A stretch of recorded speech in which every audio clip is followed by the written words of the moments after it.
Dear students, इस video में जो मैं टॉपिक कवर करने जा रहा हूँ वो क्या है? That is the effect of temperature on resistance of various materials. मतलब जो अलग अलग तरह के मेरे पास मटेरियल हैं, जैसे कि मेटल है, सेमीकंडक्टर है, अलॉय है, इंसुलेटर है, तो इनके रेजिस्टेंस पे टेम्परेचर का इफ़ेक्ट पड़ना है कि टेम्परेचर में अगर मैं इंक्रीज़ कर दूं तो इन वेरियस मटेरियल के रेजिस्टेंस पे क्या इफ़ेक्ट पड़ता है। उसको समझने के लिए हमें एक नई टर्म समझनी पड़ेगी, that is the temperature coefficient of resistance. Temperature coefficient of resistance, उसको अल्फा से लिखते हैं। तो पहले मुझे इसके बारे में पता होना चाहिए, क्योंकि मैं इसी की वैल्यू से ही पता लगा लूँगा कि कंडक्टर्स का केस में अल्फ़ा की वैल्यू क्या आती है, इंसुलेटर्स के केस में अल्फ़ा की वैल्यू क्या आती है। इसकी वैल्यू से ही हमें पता लग जाएगा कि अगर मैं टेम्परेचर बढ़ाऊँगा तो रेजिस्टेंस पे क्या इफ़ेक्ट पड़ेगा। मतलब अगर टेम्परेचर बढ़ाने से रेजिस्टेंस बढ़ेगा या घटेगा, whatever it will be, that we will come to know from the value of the temperature coefficient of the resistance. तो उसके लिए पहले मुझे इसको डिफाइन करना आना चाहिए। देखते हैं क्या है ये टेम्परेचर कोफिशिएंट ऑफ रेजिस्टेंस, जिसको अल्फ़ा से लिखा है मैंने। बेटा हमें पता होता है ये एक रिलेशन है, R T is equal to R naught into 1+α t। ये डायरेक्ट लिखवाया जा रहा है आपको। तो इसमें आर टी का मतलब क्या है? That is the resistance at T temperature, and R naught का मतलब या आर ज़ीरो का मतलब रेजिस्टेंस एट ज़ीरो टेम्परेचर या लोअर टेम्परेचर। सीधा सीधा ये भी बोल सकते हैं हम कि ये है रेजिस्टेंस एट हाइयर टेम्परेचर और ये है resistance at lower temperature. 1+α, alpha क्या है? Temperature coefficient of resistance. और टी क्या है? That is rise in temperature, कितना टेम्परेचर में राइज हुआ। अगर मान लीजिए ये रेजिस्टेंस 30 डिग्री पे है और ये 50 डिग्री पे है, तो टेम्परेचर राइज क्या है? That is 20। तो वहाँ पे टी की जगह पे क्या आएगा? 20 आएगा बेटा। तो ये बात आपने ध्यान रखनी है। अब यहाँ से अगर मैं अल्फ़ा के लिए एक्सप्रेशन निकालूँ तो उसके लिए मुझे मल्टीप्लाई करना पड़ेगा आर नोट अल्फ़ा टी। ये आर नोट उधर जाके माइनस हो जाएगा, तो ये आ जाएगा आपका this. So this is alpha. ठीक है जी। तो अब बात आती है, अगर इसको डिफाइन करें हम तो क्या कैसे डिफाइन करेंगे? अल्फ़ा तो हो गया टेम्परेचर कोफिशिएंट ऑफ रेजिस्टेंस। तो अगर मैं यहाँ पे देखूँ, ये रेजिस्टेंस एट हाई टेम्परेचर है, ये रेजिस्टेंस एट लो टेम्परेचर है, तो दोनों का डिफरेंस ले रहे हैं हम। ठीक है। और डिवीजन में क्या हो रहा है? रेजिस्टेंस ओरिजिनल जो लोअर टेम्परेचर पे था, और ये जो मल्टीप्लाई हो रहा है ये क्या हो रहा है? That is increase in temperature. तो इसको कैसे डिफाइन करेंगे और इसकी ऐसा यूनिट क्या होगी? बड़ा इजीली है, हम यही फॉर्मूला से ही डिफाइन कर सकते हैं। तो इसको कैसे डिफाइन कर सकते हैं बेटा? It is defined as the change in resistance. ठीक है जी। अब डिवीजन में जा रहा है तो इसलिए क्या लिखा है हमने? Per unit original resistance R note. फिर क्या है? पर डिग्री सेल्सियस और केल्विन, कुछ भी हो सकता है बेटा, राइज इन टेम्परेचर, या सिंपली हम क्या बोल सकते हैं? पर डिग्री सेल्सियस और केल्विन चेंज इन टेम्परेचर। ठीक है। तो इस तरह से हमने इसको डिफाइन करना है। अब बात करते हैं इसकी एसआई यूनिट की। तो अगर एसआई यूनिट की बात करें तो क्या है इसमें? एसआई यूनिट या सिंपली यूनिट की अगर मैं बात करूं तो ये रेजिस्टेंसेस है।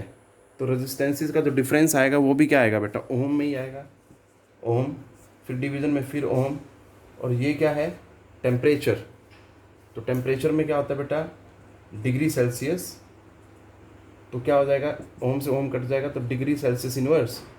और क्योंकि मुझे पता है टेम्परेचर की एसआई यूनिट जो होती है केल्विन होती है, तो I can write it as kelvin inverse. So इसकी दो दो यूनिट हुई हमारे पास, डिग्री सेल्सियस इनवर्स, और अगर एसआई यूनिट की बात करें तो दैट इज़ केल्विन इनवर्स बेटा। सो अब हमें क्या देखना है कि अल्फ़ा की वैल्यूज़ जो है वो क्या क्या आती हैं। मतलब टेम्परेचर कोफिशिएंट ऑफ रेजिस्टेंस की जो वैल्यूज़ हैं वो मेटल्स के केस में क्या होती है, इंसुलेटर्स और सेमीकंडक्टर्स के केस में क्या होती है और अलॉयज़ के केस में क्या होती है। उसी से ही हमें सीधा सीधा याद रखना है, रिजल्ट बड़ा आसान है। ठीक है, आप इसको अगर 10th से भी जोड़ के देखेंगे, 10th में आपको सिंपल ये पढ़ाया जाता था कि resistance is directly proportional to temperature, मतलब अगर टेम्परेचर बढ़ाएंगे तो रेजिस्टेंस बढ़ जाएगा। बट वो सिर्फ किसके लिए होता था, वो सिर्फ मेटल्स के लिए होता था बेटा आपके पास। बट अब आपने मेटल्स के साथ साथ सेमीकंडक्टर और इंसुलेटर और अलॉयज़ के लिए भी पढ़ना है कि क्या क्या वैल्यूज़ होंगी। तो क्या है वो वैल्यूज़ मैं लिख रहा हूँ, आगे देखना है आपने, डिस्कस करने जा रहा हूँ। देखो बेटा जी, अब हम बात कर रहे हैं अल्फ़ा की वैल्यूज़ के लिए। हमने डिफरेंट मटेरियल्स के लिए अल्फ़ा की वैल्यूज़ निकाली इस फॉर्मूला में डालने पे, रेजिस्टेंस हाइयर टेम्परेचर पे, रेजिस्टेंस लोअर टेम्परेचर पे, original resistance and rise in temperature या चेंज इन टेम्परेचर की हेल्प से। ठीक है, तो हमने देखा कि मेटल्स के लिए जो अल्फ़ा की वैल्यू है वो क्या है, पॉजिटिव। सभी मेटल्स के लिए अल्फ़ा की जो वैल्यू आएगी पॉजिटिव आएगी। और ये अपने आप में क्या इंडिकेट कर रहा है, ज़रा ध्यान से समझना है इस बात को। ठीक है, आप अल्फ़ा का इसके साथ रिलेशन नहीं देखना है, गड़बड़ हो जाएगी नहीं तो। यहाँ पे अल्फ़ा का टेम्परेचर के साथ इन्वर्स रिलेशन दिख रहा है, बट ऐसा नहीं है अल्फ़ा की वैल्यू के साथ, क्योंकि वहाँ पे रेजिस्टेंसेस भी रोल प्ले करेंगे जो वैल्यूज़ आएंगी। तो इसलिए आप जो है इसका इसके साथ रिलेशन ना देखें, सीधा सीधा आपने वैल्यूज़ याद करनी है कि अल्फ़ा जो है मेटल्स के लिए वो पॉजिटिव आएगी। और इस पॉजिटिव का मतलब क्या है, वो ये कहता है कि resistance increases with rise in temperature. It means अगर मैं टेम्परेचर बढ़ा दूंगा तो रेजिस्टेंस जो है मेटल्स का वो बढ़ जाएगा। इसका उल्टा भी तो हो सकता है फिर, मतलब if we decrease in temperature resistance of metals will decrease. अब आ जाए हम सेकंड पॉइंट पे, इंसुलेटर्स एंड सेमीकंडक्टर्स के लिए। उसमें क्या है, अल्फ़ा जो है दैट इज़ नेगेटिव। अब इसमें नेगेटिव का क्या मतलब है कि रेजिस्टेंस जो है डिक्रीज होगा विद राइज इन टेम्परेचर, क्योंकि हम क्या पढ़ रहे हैं, effect of temperature on resistance पढ़ रहे हैं बेटा। तो इसलिए मैं रेजिस्टेंस की बात कर रहा हूँ। तो रेजिस्टेंस जो है that decreases with rise in temperature. Clear. अब आगे चलते हैं, दैट इज थर्ड पॉइंट जो है अलॉयज़ का केस है वो हमारे पास।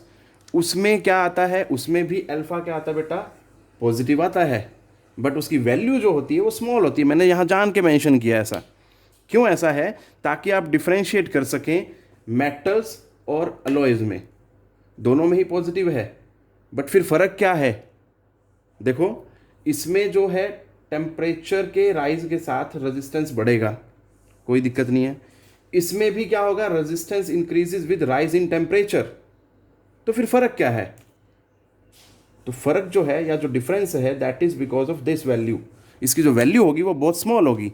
इसका मतलब क्या है कि जो राइज इन रेजिस्टेंस होगा या इंक्रीज इन रेजिस्टेंस होगा वो इतना नहीं होगा। टेम्परेचर तो बढ़ता जाएगा, ठीक है, बट उसके प्रोपोर्शनेट रेजिस्टेंस में इंक्रीज ज़्यादा नहीं होगा। इंक्रीज होगा बट उस प्रोपोर्शन में नहीं होगा जिस प्रोपोर्शन में टेम्परेचर इंक्रीज होगा बेटा।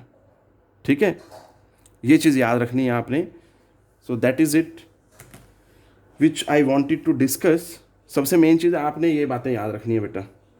ठीक है, तो ये टॉपिक था हमारा जो कवर किया मैंने, that is effect of temperature on resistance of various material.